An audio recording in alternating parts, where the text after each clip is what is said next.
D'accord, très bien. Eh bien, donc, comme je vous l'ai dit, je vais présenter l'approche des céphalées au cabinet de radiologie de ville. Euh, alors, je vais essayer de faire passer la diapositive suivante. Donc, la céphalée est un symptôme subjectif qui motive de fréquentes consultations. Elle représente 1% des motifs chez le médecin généraliste, de consultation chez le médecin généraliste, 2% des motifs de consultation aux urgences et au moins 15% de la population a présenté au moins une céphalée intense au cours des 3 derniers mois.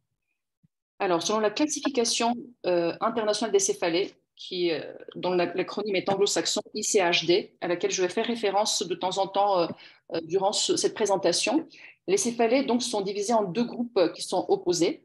D'abord, les céphalées primaires, qui sont de loin les plus fréquentes, 95% des céphalées, sont dues à l'activation des nocicepteurs crâniens sans lésion sous-jacente. Donc, l'examen clinique chez ce patient va être normal et les examens complémentaires seront également normaux. Ces céphalées primaires sont représentées par trois entités essentiellement, les migraines, les céphalées de tension, les algies vasculaires de la face, de façon très accessoire, les autres céphalées trigémino-automatiques. Donc, à l'opposé, les céphalées secondaires sont liées à des causes locales, donc neurologiques, ophtalmologiques ou bien ORL, ou bien générales. Ces causes sont multiples, sont multiples, variées et parfois très graves. Donc, elles vont nécessiter des examens complémentaires en urgence, une prise en charge des examens complémentaires en urgence. Alors, l'interrogatoire sur le profil temporel de la céphalée est l'étape cruciale de la démarche diagnostique. Donc, les deux questions qu'il est très important de poser aux patients et qu'on essaie de leur poser avant de passer l'IRM, nous aussi. Et est-ce que vous avez déjà eu ce type de mal de tête et depuis quand vous avez mal à la tête? Ces deux questions vont permettre un petit peu de distinguer, de catégoriser le patient dans des céphalées primaires ou des céphalées secondaires. Les céphalées perçues par le patient comme récentes, inhabituelles, de début brutal, aigu ou bien rapidement progressives sont des céphalées secondaires jusqu'à preuve du contraire et vont nécessiter des examens complémentaires en urgence, dont l'IRM ou le scanner, à défaut, ont une place très importante. Et à l'inverse, les céphalées qui sont reconnues par le patient comme anciennes et habituelles, évoluant soit par des crises paroxystiques, soit chroniques, donc elles sont permanentes, elles sont depuis un certain temps là, sont des céphalées primaires, et donc en général, elles ne vont pas nécessiter de la réalisation d'examens complémentaires. L'examen clinique va être normal et on ne réalisera pas d'examen complémentaire. Alors, je vous propose dans cette présentation d'abord de rapidement faire le tour des céphalées primaires, de voir quelle est la place de l'imagerie dans les céphalées primaires, pour ensuite aborder quelques cas les plus fréquemment rencontrés de céphalées secondaires et qui sont vraiment puisés de la pratique quotidienne radiologique au cabinet. Alors, la première céphalée primaire, on a dit donc la migraine est une des entités les plus fréquentes des céphalées primaires. Donc, ces céphalées primaires, chacune va être définie par des critères diagnostiques très précis établis par la classification internationale, l'ICHD, des céphalées. Et donc, ces critères pour la migraine sans aura sont des crises de céphalée qui durent 4 à 72 heures. La céphalée comporte deux des caractéristiques suivantes. Elle est unilatérale ou pulsatile, d'intensité modérée à sévère, aggravée par l'activité de routine, et elle peut être associée à des nausées, des vomissements ou de la photoéphonophobie.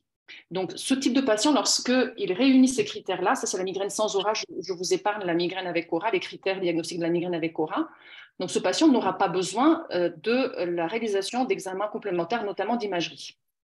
En revanche, il est nécessaire de réaliser une IRM cérébrale, plus ou moins d'autres examens complémentaires, dès lors qu'il s'agit d'une céphalée secondaire, à savoir lorsque une céphalée primaire modifie ses caractéristiques. Donc, toute céphalée primaire qui change d'intensité et de fréquence est une céphalée secondaire jusqu'à preuve du contraire, ou bien lorsque la migraine apparaît après l'âge de 50 ans, ou bien lorsqu'elle est précédée par une aura atypique, soit par son mode d'apparition, très brutal, sa durée de plus de 60 minutes, ou bien son caractère non ophtalmique, soit parce que la migraine est chronique depuis moins d'un an, ou bien le patient a un examen clinique anormal. Et donc, ces patients migraineux, voilà comment on les voit chez nous. C'est une patiente de 36 ans qui a des migraines avec aura ophtalmique qui ont augmenté en fréquence et intensité. Et donc, la séquence flair qu'on fait, qui fait partie intégrante de tout examen d'IRM cérébral, va montrer ces petits hypersignaux qui sont à la fois dans la substance blanche périventriculaire, mais également punctiformes dans la substance blanche sous-corticale. Ils sont épars, ils n'ont pas vraiment de pattern spécifique, ils ne sont pas ici perpendiculaires au grand axe des ventricules latéraux, donc ils sont dits non spécifiques. Parfois, ils peuvent être un peu plus confluents et prendre presque un aspect de leucopathie vasculaire. Dans le doute, avec un diagnostic différentiel, notamment la sclérose en plaques ou un syndrome radiologiquement isolé, il ne faut pas hésiter à répéter l'IRM à 6 mois pour vérifier s'il n'y a pas une dissémination temporospatiale de ces hypersignaux. Alors, ça, c'était la migraine. La deuxième entité, c'est l'algie vasculaire de la face. Je l'ai fait un petit peu dans le désordre parce que l'algie vasculaire de la face étant une céphalée primaire, tout à l'heure, on a dit que les céphalées primaires ont des examens complémentaires qui sont normaux, ne nécessitent pas en général des examens complémentaires. L'algie vasculaire de la face va faire exception. Elle aussi, elle est définie par des critères très spécifiques qui sont listés ici, que je ne vais pas détailler. Mais il s'agit donc globalement d'une céphalée unilatérale associée à des signes d'hyperactivité parasympathique homolatéraux. Elle prédomine chez l'homme jeune et il y a une forte association avec le tabagisme.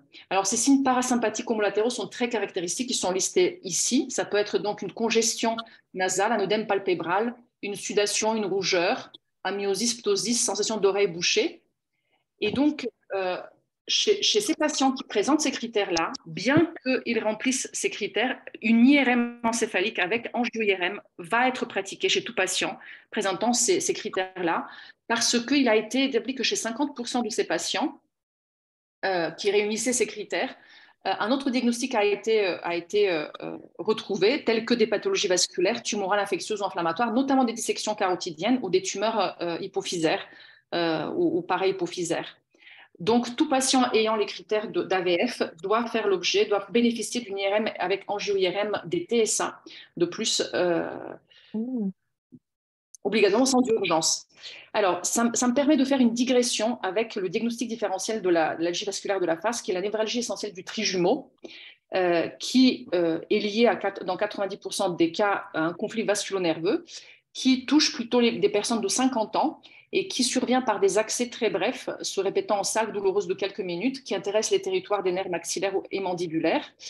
Il y a très peu de signes dysautonomiques qui sont donc ces fameux signes parasympathiques de l'algie vasculaire de la face, qui sont plutôt en fin de salve douloureuse. Et cette douleur est provoquée par une zone gâchette, cutanée ou endobuccale. Et donc, cette névralgie essentielle du trijumeau n'est pas une céphalée primaire, c'est une céphalée secondaire, parce qu'il y a effectivement une cause sous-jacente, le conflit vasculo-nerveux. Et elle fait partie des neuropathies crâniennes douloureuses, des céphalées secondaires, qui se définissent par une douleur qui est strictement localisée au territoire sensitif d'un nerf innervant la face ou les muqueuses, c'est-à-dire le trijumeau, le nerf facial bis, le glossopharyngien ou bien le crâne, le nerf grand occipital, le nerf d'Arnold. Et donc, ces neuropathies crâniennes douloureuses sont subdivisées en deux catégories. Les névralgies, on a vu la névralgie du trijumeau, qui peut être soit essentielle par conflit vasculo-nerveux ou idiopathique sans cause retrouvée, soit secondaire à une cause originale compressive sous-jacente.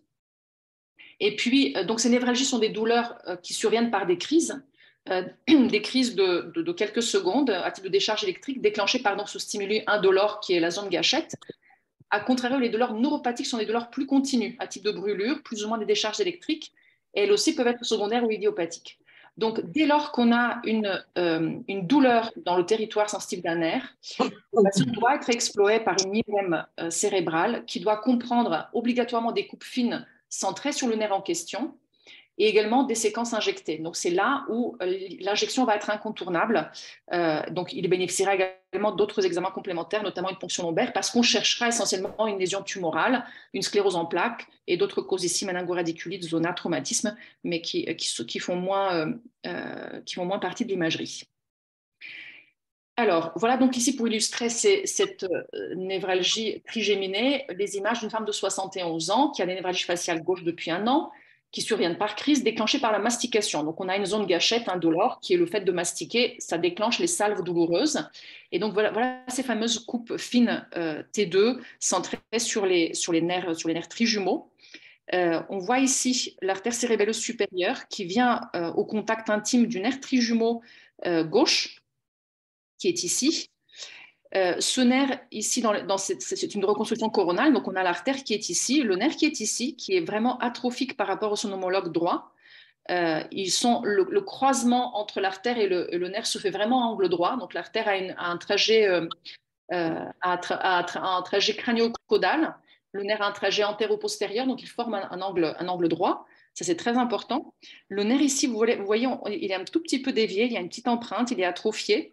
Donc tout ça, ce sont des critères importants parce que pour conclure donc, à un conflit vasculo-nerveux qui cause cette névralgie faciale, cette névralgie trigéminée, il faut qu'il y ait un croisement angle droit avec vraiment contact entre un vaisseau, en général une artère, et le nerf en question, en l'occurrence le trijumeau.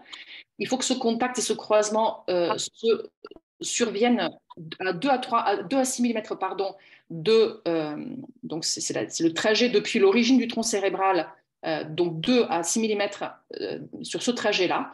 Et il faut qu'il y ait obligatoirement une contrainte sur le nerf, c'est-à-dire qu'il faut que le nerf soit refoulé, soit déformé, laminé ou bien atrophié. Voilà les critères pour conclure un conflit vasculo-nerveux. Parce que, si vous voulez, c'est une configuration anatomique de naissance et c'est à la longue la pulsatilité du vaisseau qui a des rapports un peu conflictuels comme ceci, à un endroit où le nerf va être vulnérable, qui va un petit peu agir sur une certaine zone vulnérable du nerf et va entraîner une surstimulation du nerf et va le rendre symptomatique. Alors, après cette digression, donc je reviens aux céphalées primaires. Donc, la dernière entité, ce sont les céphalées de tension.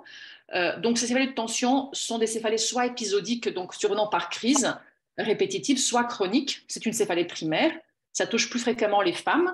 Ce sont des crises qui durent de 30 minutes à 7 jours, parfois même plus longtemps. Ce sont des céphalées qui sont en casque, à type de compression, de serrement. Elles sont légères et modérées, elles sont plutôt améliorées par l'activité physique de routine. Ça, c'est un critère très important. Il n'y a pas de nausée, de vomissement, très peu de photophonophobie, mais pas les deux.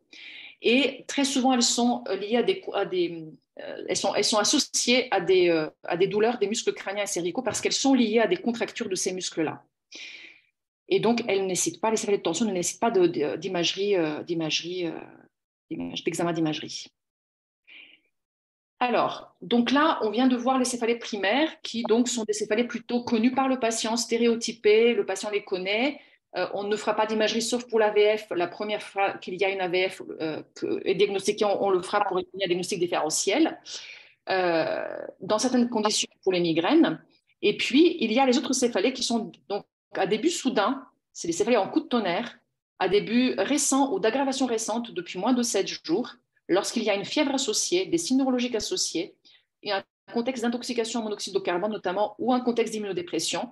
Donc tous ces critères-là vont faire que la céphalée sera considérée comme secondaire. Donc on va chercher une cause sous-jacente et des examens complémentaires, notamment une neuroimagerie devra être pratiquée à court terme ou en urgence. Et donc les règles d'or qu'on peut retenir et que toute céphalée aiguë, récente et inhabituelle doit être considérée comme secondaire et explorée en urgence. Les examens clés sont l'imagerie cérébrale avec une exploration des artères intracrâniennes et cervicales et très souvent une ponction lombaire. Alors, je vais distinguer dans l'exposé ultérieur les tableaux de céphalée brutale et les céphalées progressives. Donc, toute céphalée brutale est une hémorragie méningée jusqu'à preuve du contraire, et toute céphalée progressive, d'aggravation progressive, est un syndrome d'HTIC, d'hypertension intracrânienne, jusqu'à preuve du contraire. Toute céphalée fébrile doit être considérée comme une méningite jusqu'à preuve du contraire. Et donc, on va d'abord voir un petit peu les causes qu'on va rencontrer en cas de céphalée brutale, puis celles en cas de céphalée progressive. Alors, les céphalées récentes à début brutal, alors bien sûr, c'est l'hémorragie méningée, la cause numéro 1 qu'il faut craindre, mais vous comprenez bien que nous, ces patients-là, heureusement, ils n'arrivent pas chez nous par rupture d'anévrisme, bien évidemment, l'hémorragie sous-arrhythmique par rupture d'anévrisme. Ils sont heureusement bien aiguillés vers l'hôpital, vers les centres neurovasculaires où ils sont pris en charge en général par voie endovasculaire pour être traités lorsque les choses ne vont pas trop mal. Donc nous, on va voir plutôt d'autres causes qui sont surtout ici le syndrome de vasoconstriction cérébrale réversible qui donne des céphalées en coup de tonnerre, les dissections carotidiennes et vertébrales, la thrombose veineuse-cérébrale, la nécrose pituitaire. Le PRES, je n'en vois pas très souvent, et la méningite n'est pas un diagnostic d'imagerie, l'encéphalite un petit peu plus, mais on n'en voit pas si souvent que ça. L'artérite temporale n'est pas un diagnostic d'imagerie. Et alors, donc, je vous propose ici les images d'une femme de 44 ans qui est adressée par son médecin traitant pour des céphalées inhabituelles en coup de tonnerre périorgasmique. il y a 2 semaines, suivi d'un fond douloureux continu. Et donc, sur cette séquence flair incontournable que l'on fait systématiquement, on voit ici un petit sillon qui perd son signal liquidien hypo-intense, qui est rempli d'un hypersignal et qui signe l'hémorragie méningée. Donc, il y a une petite hémorragie méningée sous-arachnoïdienne dans le sillon central qui est peu abondante, qui est très localisée. Et donc, je me précipite quand je vois ça sur des séquences d'angio-IRM intracrânienne, donc qui, je précise pour les praticiens non radiologues, ne nécessitent pas d'injection de produits de contraste parce que très souvent on nous demande IRM avec injection parce qu'on pense que pour voir les vaisseaux intracrâniens, on doit injecter le patient, ce qui n'est pas le cas. Là, ce sont des images qui sont obtenues grâce à l'effet de temps de vol, donc d'entrée de coupe, puisque on sature les tissus stationnaires et les veines qui ont un flux à sens inverse par rapport aux artères. Et donc, on n'obtient du signal qu'à partir des protons artériels qui ont un sens inverse à celui des protons veineux. Et donc, on obtient ces images. Et sur ces images, donc, il n'y a pas d'anévrisme, les gros vaisseaux sont bien. Donc là, j'ai fait des vues un petit peu originales, mais pour vous montrer ici une petite disparité de calibre avec une petite dilatation, une petite sténose de l'artère cérébrale postérieure droite. Il y en a d'autres qui sont un petit peu plus distales ici. Voilà. Et ici, sur cette vue un peu sagittale de 3/4, il y a une petite sténose ici de l'artère péricaleuse. Donc, il s'agit d'un syndrome de vasoconstriction cérébrale aiguë réversible compliqué d'une hémorragie méningée. Alors, j'ai souligné le R parce que ce syndrome, effectivement, a la propriété d'être réversible dans le temps, heureusement. Donc, voici les images de contrôle à 2 mois. Donc, l'hémorragie méningée s'est résorbée. Les sténoses qu'on voyait ici sur l'artère péricaleuse se sont totalement résolues. Il n'y a plus de sténose. L'artère retrouve un calibre normal. De même ici pour la sténose et la dilatation de l'artère cérébrale postérieure droite, il n'y a plus de sténose. Il reste des toutes petites choses, peut-être en distalité de l'artère cérébrale postérieure. Donc, il s'agit bien d'un syndrome de vasoconstriction cérébrale aiguë réversible. Alors, c'est un syndrome qui est sous-diagnostiqué parce qu'il est de description récente, de 2007. Il représente néanmoins 10 à 45% des céphalées en coup de tonnerre aux urgences. Et le caractère coup de tonnerre est vraiment un caractère très important lorsqu'on interroge le patient. C'est vraiment quelque chose qui doit faire penser au diagnostic. Et elle est donc liée, cette céphalée, à une anomalie transitoire et réversible de la régulation du tonus artériel cérébral, ce qui entraîne une vasoconstriction et une vasodilatation multifocale et diffuse des artères intracrâniennes qui peuvent être proximales ou distales. Et donc, ce syndrome va être provoqué par des substances vasoactives telles que les toxiques cannabis, cocaïne, ecstasy, amphétamine, LSD, mais également des médicaments, les antidépresseurs sérotoninergiques, les décongestionnants nasaux, les triptans, les dérivés de l'ergodoseigle, qui sont des médicaments antimigraineux. Mais ce syndrome peut être également rencontré dans le postpartum. Il est réversible en 3 mois et ses complications les plus fréquentes, c'est l'hémorragie méningée. C'est vraiment les complications à craindre. Il peut y avoir des hémorragies intraparenchymateuses, des infarctus, des dissections. Donc, elle est en coup de tonnerre, cette céphalée. Elle est plus courte que l'hémorragie méningée anévrismale. Chaque épisode dure 5 minutes à plusieurs heures et peut se répéter sur 1 à 3 semaines. Et ce qui est très important également, c'est que cette céphalée va être provoquée par l'effort, par les manœuvres de Valsalva ou l'activité sexuelle. Sur l'ARM, on vient de le voir, on a une alternance de sténodilatation des artères intracrâniennes, un petit peu en collier de perles. Et cet aspect est maximal 2 semaines après le début des symptômes. L'imagerie peut être normale dans les 7 premiers jours, d'où l'intérêt de la répéter si on a une forte suspicion, si les douleurs récidivent dans le même contexte décrit. Et le traitement consiste à l'arrêt des substances vasoactives, le repos et un traitement vasodilatateur par anticalcique nimodipine, le nimotop. N'hésitez pas à m'interrompre si vous avez des questions. Hein. J'espère que je ne vous ennuie pas trop. Jusque-là, je ne vous ai pas encore perdu. Voilà ici d'autres images d'une artère en collier de perles plus proximale, l'artère basilaire, chez un homme de 40 ans qui a des céphalées inhabituelles et un ictus amnésique durant 8 heures. Donc c'est un petit peu surprenant parce que l'ictus amnésique ne donne pas ce genre d'image, n'est pas provoqué par ce type d'image, mais c'est sûrement secondaire à un bas débit ou quelque chose comme ça sur les artères cérébrales postérieures liées à ces petites irrégularités de l'artère basilaire et qui donc 3 mois plus tard vont complètement se lever, ce qui confirme le diagnostic de SVCR, donc de syndrome de vasoconstriction cérébrale réversible. On passe ici aux images d'un homme de 27 ans qui, après un match de basketball, a une céphalée et surtout un syndrome vestibulaire aigu, un grand vertige. et un déficit brachiofacial gauche. Et donc, nos premières séquences ici habituelles, notamment la diffusion, cette séquence donc, qui est réalisée pour la recherche d'infarctus cérébraux, on voit ici des infarctus cérébelleux gauche qui sont un petit peu d'âge différent. Il y en a un qui est très, très récent ici sur la cartographie ADC, ADC très restreint, et puis un autre qui l'est moins. Et donc, lorsque je vois des lésions ischémiques chez un homme de 27 ans, qui est quand même quelque chose de très inhabituel, et de surcroît, lorsqu'il y a une céphalée, qu'est-ce que je fais comme séquence? Je fais une séquence CUC-T1 FATSAT, donc une séquence qui va être une séquence volumique T1, pondérée T1, qui va supprimer la graisse. Donc, c'est une séquence qui est assez grise, assez noire, tout est un petit peu dans un brouillard. C'est pas très joli, mais au moins ce qui doit être vu ressort nettement. Enfin, là, ici, le vaisseau est petit, donc c'est peut-être pas très bien visible, mais on voit ici un petit croissant en hypersignal T1 spontané qui correspond à un hématome de la paroi de l'artère vertébrale gauche, dont la lumière est excentrée et sténosée. Et donc, pour confirmer cela, on va réaliser une angio-IRM des TS1 qui va être cette fois-ci réalisée avec injection. Là, on est obligé de faire une injection. On ne peut pas utiliser cette technique en temps de vol pour les vaisseaux, pour la longueur des vaisseaux cervicaux. Et donc, cet ARM des TSA va montrer ici une sténose courte de la lumière de l'artère vertébrale gauche dans son segment V3 qui donc confirme la dissection de l'artère vertébrale gauche compliquée d'un infarctus cérébelleux gauche chez cet homme de 27 ans. Donc la dissection est vraiment le diagnostic le plus fréquent que je rencontre dans ma pratique de radiologue de ville devant une céphalée inhabituelle. J'en ai vu encore une cette semaine, enfin la semaine dernière, pardon. Cette semaine pas encore, on est que mardi.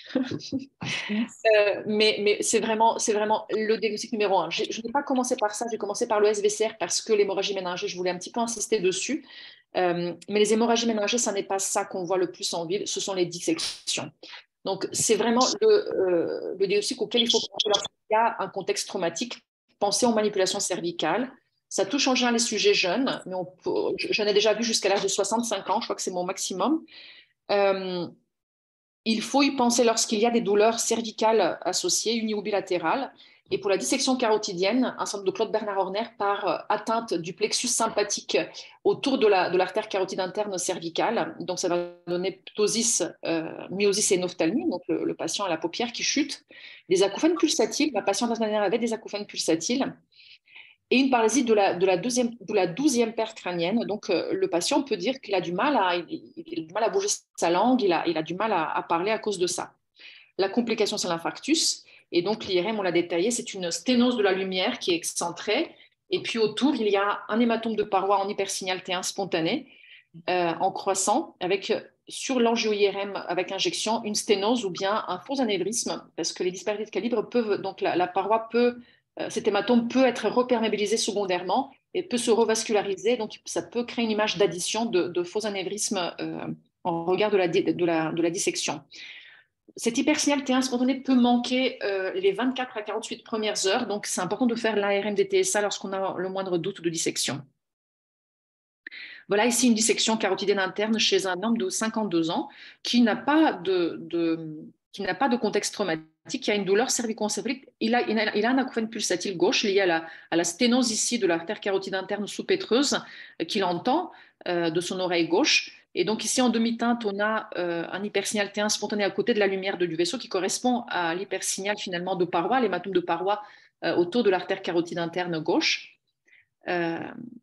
Et donc, on va faire cette fameuse séquence T1 que j'ai reconstruite ici dans le plan sagittal et dans le plan axial. Voilà ce que ça donne. Là, c'est très... Donc, la séquence est toute noire, on sature tout. C'est du T1, donc c'est une pondération assez, assez peu contrastée finalement. Et donc, de sorte à ce qu'il n'y a que l'hématome de paroi qui ressortent en hypersignal T1 spontané. Et donc, sur l'ARM des TS1, on a ici la sténose de l'artère carotide interne sous-pétreuse gauche, avec peut-être un tout petit anévrisme en aval et donc qui est vraiment très asymétrique par rapport à son homologue droit. Et donc le patient va être contrôlé à 6 mois et on va voir ici la restitution ad intégram du calibre de l'artère qui était ici sténosée de l'artère carotide interne gauche. Alors ici, des images d'une femme de 27 ans qui a un lupus traité par plaquenil et qui consulte pour des douleurs cervico-encéphaliques inhabituelles. Donc, on va faire les séquences habituelles de flair et de cube T1 Fatsat pour la dissection. On ne va pas trouver de dissection, mais on va trouver un signal anormal du sinus latéral gauche ici, donc qui est en hypersignal flair par rapport au vide de signal qu'on a dans le sinus contralatéral, qui est un signal T1 effectivement pas normal du tout non plus, comparativement à son homologue droit. Et donc, dans ces cas-là, la séquence incontournable et qui pose le diagnostic est la séquence volumique injectée. Il faut injecter le patient, donc c'est une séquence non pas d'angio-IRM, mais une séquence classique T1 injectée. On voit ici le défect non-luminal centré sur la lumière du sinus latéral gauche. Une autre séquence qui est très importante est toutes les séquences en susceptibilité magnétique qui donnent ce type de contraste-là, où les veines gardent un signal un petit peu liquidien blanc ici et le vaisseau thrombosé va être en hyposignal lié au thrombus et au produit de dégradation de l'hémoglobine provoqué par le thrombus. On aura sur les séquences parenchymateuses également, on verra une petite complication parenchymateuse cérébrale qui est quelque chose de très fréquent, un petit infarcissement hémorragique temporal gauche au contact en regard de la veine thrombosée. Alors, le diagnostic est facile comme ça. Et là, je voulais vous montrer d'autres images qui paraissent comme ça évidentes que j'ai d'un patient de 32 ans qui consulte aux urgences pour des céphalées inhabituelles dans un contexte de drépanocytose. Alors, ça, ce sont les images, non pas à l'instant T, mais a posteriori, donc quelques semaines plus tard, voire même peut-être un mois plus tard. Donc, on voit la lésion hémorragique parenchymateuse, sauf que cette lésion n'était pas complètement hémorragique quand il s'est présenté aux urgences. Il y avait une prise de contraste tout autour, il y avait beaucoup d'œdème, beaucoup d'effets de masse. On a très vite pensé à une lésion tumorale intraaxiale. Le patient a été biopsié. On a trouvé un affaissement nécrotico-hémorragique. On a regardé ses veines et on a trouvé effectivement une thrombose veineuse du sinus latéral gauche et de plusieurs veines corticales. Donc, c'était un message pour vraiment bien regarder les veines parce que les thromboses veineuses cérébrales sont des diagnostics assez piégeux, à la fois par le tableau clinique et par les images parfois. Donc, la thrombose veineuse cérébrale donne davantage des céphalées progressives que brutales, s'aggravant progressivement que des céphalées brutales. Les symptômes sont des céphalées de l'hypertension intracrânienne qu'on va détailler un peu plus tard. Il peut y avoir des signes focaux et des crises d'épilepsie. Donc, c'est un tableau qui est assez polymorphe, qui est assez piégeux. Et donc, il faut y penser. Il faut vraiment la chercher pour la trouver. Et donc, je vais terminer ici le chapitre des céphalées brutales par cette image hypophysaire d'un homme de 28 ans qui a des troubles de la libido depuis quelques temps et puis qui a des céphalées inhabituelles brutales. Son médecin va lui faire un bilan assez exhaustif qui va trouver une hyperprolactinémie et un déficit antéhypophysaire. Et on va voir sur ces images en coupe fine sur l'hypophyse, sans injection déjà, j'ai mis les injectées, mais elles ne sont pas d'un très grand secours.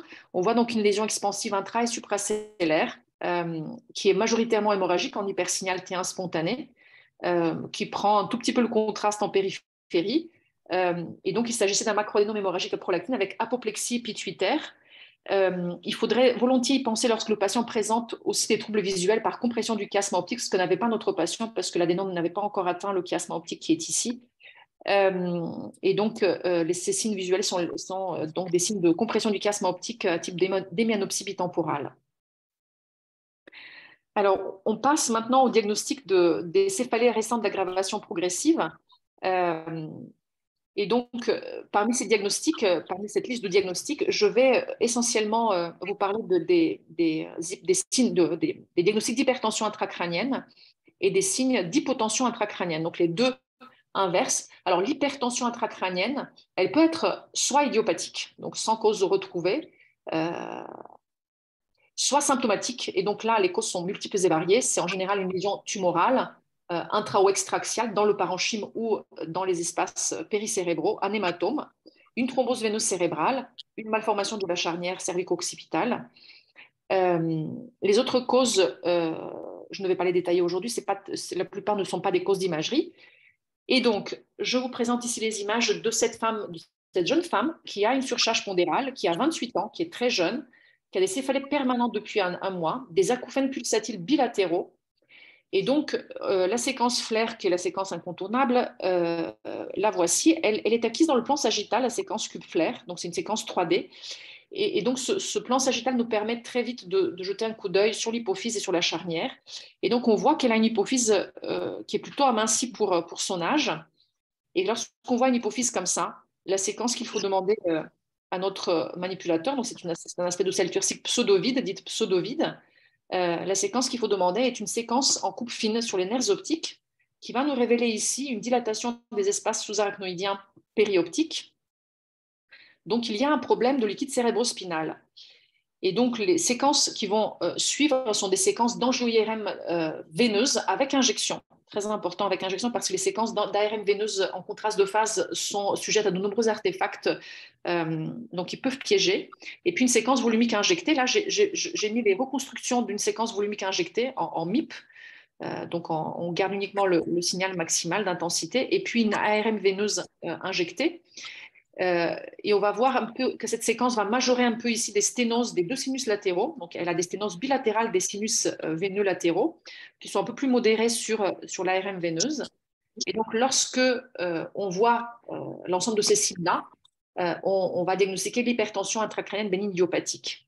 Alors, je commence par elle parce qu'elle aussi, elle est très, très fréquente. Là, j'en ai vu aujourd'hui une. Je ne vous ai pas mis les images, mais j'en ai vu une aujourd'hui. C'est quelque chose de vraiment extrêmement fréquent, presque, je dirais, aussi fréquent que les dissections. Là, quand j'ai préparé le topo, j'ai essayé de voir, j'ai compté les patients sur un laps de temps défini, combien j'ai de cas d'HTIC bénigne, combien j'ai de cas de dissection, combien j'ai de cas de FBCR. L'HTIC bénigne idiopathique et la dissection arrivent pratiquement ex aequo. Alors, ce n'est pas une étude rétrospective sérieuse, pas randomisée, mais sérieuse, et je peux vous donner les chiffres, mais effectivement, le fait est qu'on en voit très souvent. Et donc, cette HTIC bénigne idiopathique se voit chez des femmes en surcharge pondérale. La céphalée est la céphalée de l'hypertension intracrânienne, ce qui me permettra de la définir. Donc, c'est une céphalée qui est en casque, qui est matinale, qui est aggravée par le décubitus, qui est soulagée par des vomissements en jet parfois. Parfois, il peut y avoir des troubles de la vigilance, une diplopie horizontale par atteinte du 6. Il peut y avoir des acouphènes pulsatiles parce qu'ils sont liés aux sténoses veineuses des sinus latéraux. Les patientes, tardivement, vont avoir des éclipses visuelles, à savoir des pertes transitoires bilatérales de la vision. Et donc, les deux examens complémentaires qui vont être réalisés en plus de l'imagerie seront le fond d'œil qui va montrer un œdème papillaire qui correspond à cette dilatation des espaces liquidiens périoptiques et la ponction lombaire qui va montrer une augmentation de la pression du liquide cérébrospinal au-dessus de 25 cm d'eau. Souvent, nous, en imagerie, on a des patientes qui viennent pour œdème papillaire diagnostiqué par l'ophtalmo du patient, ou de la patiente plutôt, lors d'un examen ophtalmologique de routine, de correction visuelle par exemple. Donc, il n'y a pas de céphalée. Et on va faire l'imagerie pour œdème papillaire, et donc on va faire ces séquences-là, et bien souvent on trouvera des signes d'HTIC bénigne idiopathique.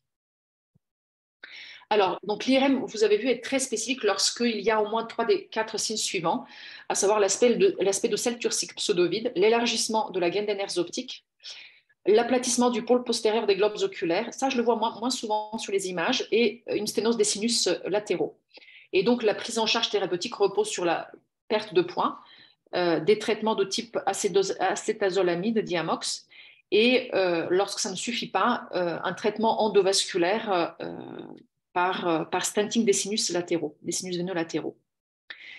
Donc, je voulais vraiment aborder cette entité-là parce qu'elle est vraiment très fréquente. Elle est moins pour l'œil non averti ou quand on ne connaît pas si bien que ça, c'est pas facile. Si on ne fait pas les séquences, on va passer à côté. Et là, je vais vous montrer quelques cas d'HTIC un peu plus classiques, ce qui est un peu plus évident. Pardon? Tout va bien? Très bien. Donc là, ici, les images d'un homme de 67 ans qui est suivi pour un mélanome stade 4, c'est-à-dire métastatique. Donc, des maux de tête inhabituels apparaissent, des vomissements en jet. Donc là, c'est un patient oncologique qu'on va obligatoirement injecter. Et il se trouve qu'il a eu une IRM 8 mois auparavant donc, dans le cadre de son bilan d'extension de mélanome. Donc, on a une comparaison facile et on va voir ici des petites prises de contraste dans les espaces sous-arachnoïdiens du cervelet, donc dans les sillons du cervelet. Donc, juste pour rappel, les espaces sous-arachnoïdiens sont les espaces entre l'arachnoïde ici qui est très adhérente à la dure mère. Il n'y a pas d'espace, l'espace sous-dural et virtuel finalement, il n'existe pas, elles sont très, très accolées. Et puis l'espace sous-arachnoïdien qui est entre l'arachnoïde et la pimère, qui elle colle au cortex. Et donc ces prises de contraste intéressent justement ces espaces sous-arachnoïdiens, cette leptoméninge, cette pimère que l'on voit ici et qui s'invagine dans les sillons, qui s'invagine profondément dans les sillons cérébelleux. Il y aura aussi des prises de contraste des nerfs trijumeaux, vous voyez ici, des lésions nodulaires des nerfs trijumeaux alors qu'elles n'existaient pas sur l'IRM il y a 8 mois. Et puis aussi des prises de contraste des deux paquets acoustico-faciaux alors qu'il n'y avait pas de prise de contraste précédemment. Donc c'est un équivalent de leptoméningite carcinomateuse, donc c'est une extension secondaire leptoméningée. Et donc on voit ici la même chose dans le plan sagittal, on les voit mieux, les petites prises de contraste sous-arachnoïdiennes autour du cervelet, autour de la lame tectale, alors qu'il n'y avait pas ce genre de prise de contraste il y a 8 mois. Et donc, le patient va avoir des signes d'HTIC. Il y a une petite hydrocéphalie. Vous voyez, ce n'est pas évident quand on n'a pas le comparatif à côté, mais voilà comment il était il y a 8 mois. Les ventricules étaient beaucoup plus fins. Donc, il y a une hydrocéphalie obstructive. Pourquoi? Parce que ce feutrage tumoral de l'espace sous-arachnoïdien empêche la circulation libre du liquide cérébrospinal, sa résorption également. Et donc, il y a une inflation des liquides en amont, donc notamment les structures qui produisent ce liquide, les cavités ventriculaires. Donc, il y a une hydrocéphalie obstructive. L'HTIC est liée à une hydrocéphalie obstructive dans ce cas de figure. Là, quelques autres diagnostics d'HTIC secondaires assez évidents. Chez cet homme de 34 ans qui a des céphalées récentes, qui s'aggravent, qui fait une perte de connaissance. Et donc, on a ici ce volumineux méningiome de l'angle pontocérébelleux droit qui entraîne un effet de masse sur le quatrième ventricule qui est collabé ici. Il y a un œdème périlésionnel. Et puis surtout, ces ventricules latéraux, pour quelqu'un de 34 ans, sont vraiment très, très larges, des sillons peu visibles. Donc, il y a effectivement des signes d'hydrocéphalie obstructive par une lésion extraaxiale, un méningiome, qui est vraiment la lésion expansive intracrânienne la plus fréquente qu'on rencontre très, très fréquemment. Ici, la même chose, c'est toujours une hydrocéphalie obstructive, cette fois-ci par une lésion expansive intraaxiale, qui va être une lésion gliale de haut grade ici, avec une prise de contraste hétérogène, avec de l'œdème tout autour, une déviation des structures de la ligne médiane, un engagement donc sous-falcoriel, une compression de la corne temporale droite qui n'est plus du tout visible, une empreinte sur le pédoncule cérébral, donc il y a un engagement temporal interne également. Donc on a également et puis un ventricule latéral contralatéral qui est un petit peu large. Voici ici d'autres exemples d'hypertension intracrânienne par hydrocéphalie obstructive. Donc cette fois-ci, l'obstacle est tout petit, mais avec de grandes conséquences. Donc il s'agit de cette petite bille ici, qui est en hypersignal T1 spontané, qui ne prend pas le contraste et qui est située exactement à cet endroit-là. Donc la communication entre les ventricules latéraux et le troisième ventricule, qui s'appelle les foramen de Monro. Et ces foramen de Monro, qui sont à un endroit qui est très, très étroit, sont obstrués par cette lésion infracentimétrique qui entraîne une hydrocéphalie obstructive en amont. Et donc, il s'agissait ici d'un petit kyste colloïde du troisième ventricule entraînant une hydrocéphalie obstructive. Ici, un autre diagnostic très évident et très facilement diagnosticable également au scanner, donc chez un homme de 76 ans qui a des céphalées inhabituelles, une désorientation temporospatiale, des troubles de la marche depuis une semaine, et il prend de l'aspirine, il n'est pas tombé, il ne s'est pas cogné. Donc, on a un volumineux hématome sous-dural, subaigu parce qu'il est en hypersignal T1 spontané, avec un important effet de masse, effacement ici des sillons, de nouveau engagement sous-falcoriel, collapsus partiel du ventricule latéral gauche, et un élargissement du ventricule latéral contralatéral. Donc, c'était un hématome sous-dural avec des signes d'HTIC secondaires à cet hématome. Et enfin, notre diagnostic qui est assez évident et parfois un peu plus subtil. Donc, on a ici une jeune femme de 16 ans qui a des céphalées croissantes et également une aménorrhée par hypogonadisme hypogonadotrope. Donc, on va faire l'IRM, on va commencer par faire une séquence sur l'hypophyse et puis on va voir qu'il y a une ptose des amygdales cérébelleuses de 15 mm au-delà du foramen magnum, ce qui donc correspond à une malformation d'Arnold qui arrive de type 1. Et puis, elle est très obstructive parce que les ventricules en amont, tous, le quatrième, le troisième, les ventricules latéraux sont très dilatés. Et elle va également être compliquée d'une syringomyélie, qui est la cavité liquidienne ici, qui occupe pratiquement la totalité de la moelle épinière. Donc, c'était un chiari obstructif syringomyélie, il y a une faute, hydrocéphalie, compliquée d'hydrocéphalie et de syringomyélie. Cette patiente sera d'abord opérée par une fenestration du plancher du troisième ventricule qui ne va pas très bien marcher. Et finalement, on va l'opérer de sa fosse postérieure. On va élargir la fosse postérieure. Elle va très bien. Je la suis régulièrement. Et sa cavité syringomyélique a nettement diminué ainsi que l'hydrocéphalie. Il n'y a plus de dilatation ventriculaire. Alors, on passe à quelque chose d'autre maintenant. Chez cette femme de 41 ans qui a des céphalées inhabituelles évoluant depuis 10 jours, qu'elle met en décubitus dorsal et associée à des acouphènes non pulsatiles.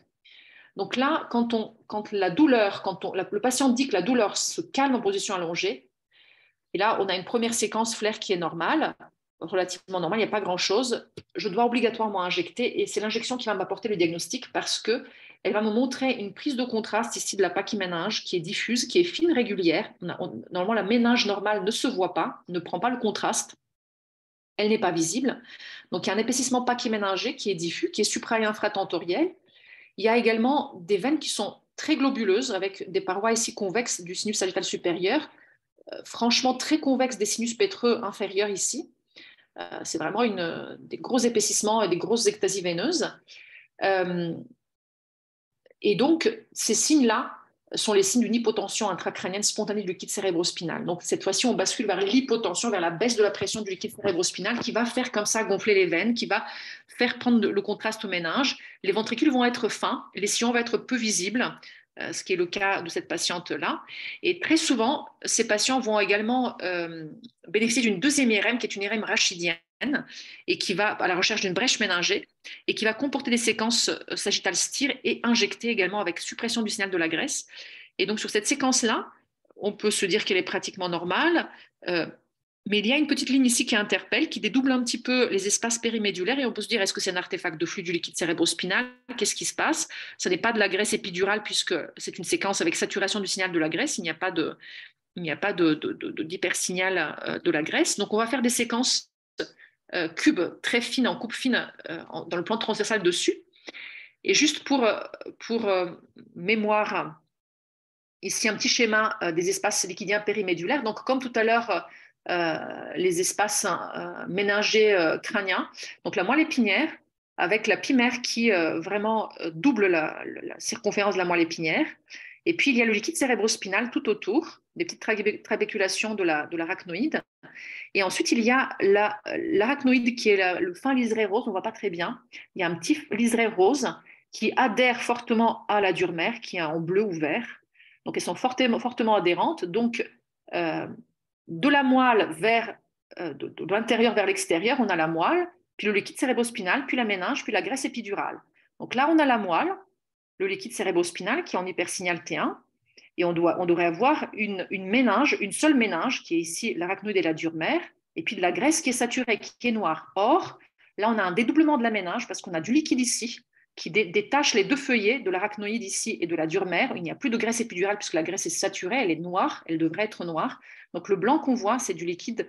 C'est un décollement sous-dural, donc c'est un hématome sous-dural rachidien qui se voit, qui est une complication très fréquente de l'hypotension intracrânienne spontanée au post-traumatique.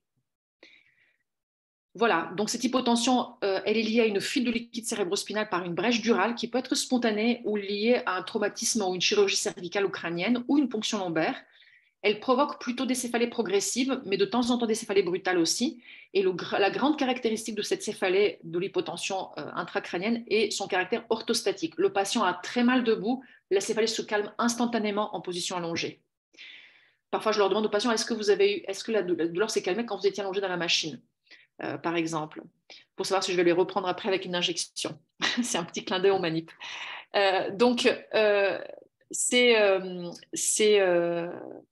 céphalées donc, peuvent s'accompagner d'acouphènes, de cervicalgie, d'hypoacousie, de diplopie horizontale par paralysie du 6. Et donc, en IRM, on va chercher un rehaussement de la pachyméninge diffus, fin et régulier, une dilatation des veines, des sinus veineux et des veines corticales, un déplacement crânio-caudal des structures de la ligne médiane. Donc, la tige pituitaire va être un petit peu basculée en arrière. Les amygdales cérébelleuses vont un petit peu affleurer le foramen magnum. Une diminution des espaces sous-arachnoïdiens, des sillons peu visibles, un collapsus des ventricules qui vont être fins. Et la complication, donc, c'est l'hématome sous-dural ou la thrombose veineuse cérébrale qui vont aggraver les céphalées, qui vont modifier un petit peu les caractéristiques. Le traitement de l'hypotension est simple. Il consiste à la réalisation d'un blood patch, qui est l'injection péridurale lombaire de sang autologue du patient pour obstruer la brèche méningée, la brèche durale. Donc, on arrive presque au terme de cette présentation. Et donc, quand j'ai une céphalée secondaire, donc brutale ou d'aggravation progressive, qu'est-ce que je vais faire comme séquence d'IRM? Je vais faire à peu près 4 séquences incontournables. Donc, la séquence flair, vous l'avez vu, elle sert à beaucoup de choses, avoir le parenchyme, avoir le signal des sinus veineux, des espaces sous-arachnoïdiens, à regarder l'hypophyse, la charnière. Donc, c'est une séquence qui donne plusieurs renseignements.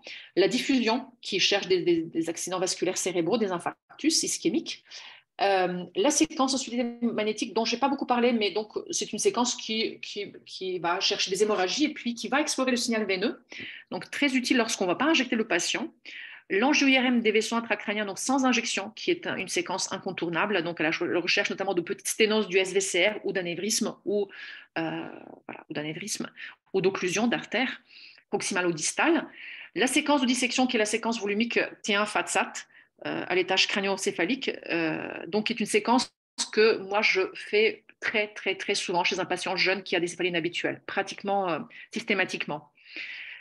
Ensuite, des séquences un peu plus optionnelles vont être les séquences d'ARM des TS1, donc avec injection, qu'on va faire en cas de suspicion de dissection. La séquence injectée lorsqu'on voit qu'il y a une lésion expansive, intra- ou extra-crânienne, intra- ou extra-parenchymateuse, pardon.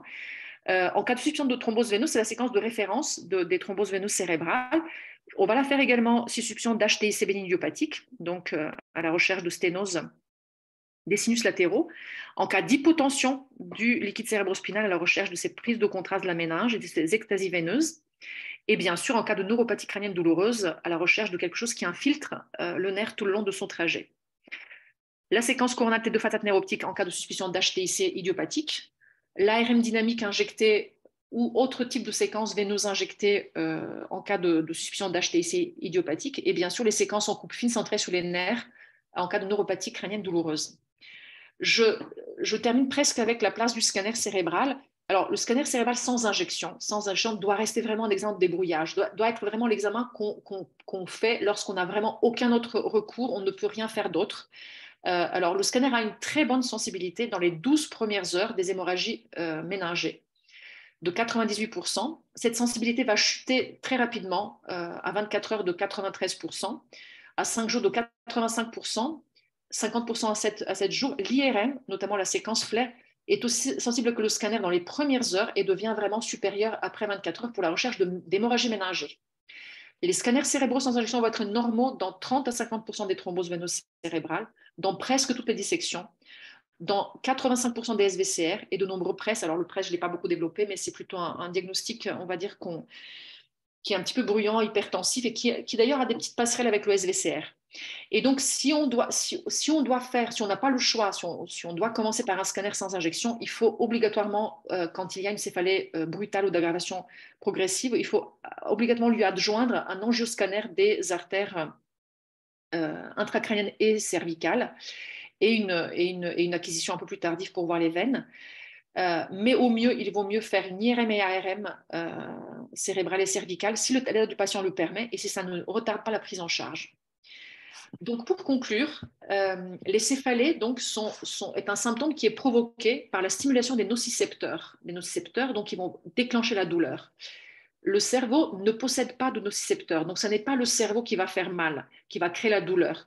Ce sont plutôt des lésions dans les méninges, dans les vaisseaux sanguins, dans les muscles et les nerfs du cou, du visage, du cuir chevelu, qui vont provoquer ces douleurs parce que c'est là que vont se trouver les nocicepteurs qui créent la douleur cérébrale. Et si vous voulez, quand on a cette simplification un peu des nocicepteurs, on comprend un peu ce qu'il faut qu'on cherche en imagerie. On cherche des anomalies vasculaires des vaisseaux artériels et veineux, et on cherche des anomalies de la pression du liquide cérébrospinal ou des méninges. Et donc, ça résume un petit peu, grosso modo, les causes qu'on va trouver en imagerie. Alors, on a vu dans les céphalées primaires que dans les migraines, l'imagerie a une certaine place dans certaines conditions. Dans l'angie vasculaire de la face, on va la pratiquer toujours pour éliminer un diagnostic différentiel. Dans les céphalées secondaires à début brutal, donc on va chercher surtout une hémorragie méningée, d'autres hématomes, la dissection, le SVCR, la thrombose veineuse cérébrale, l'apoplexie pituitaire, le PRES éventuellement.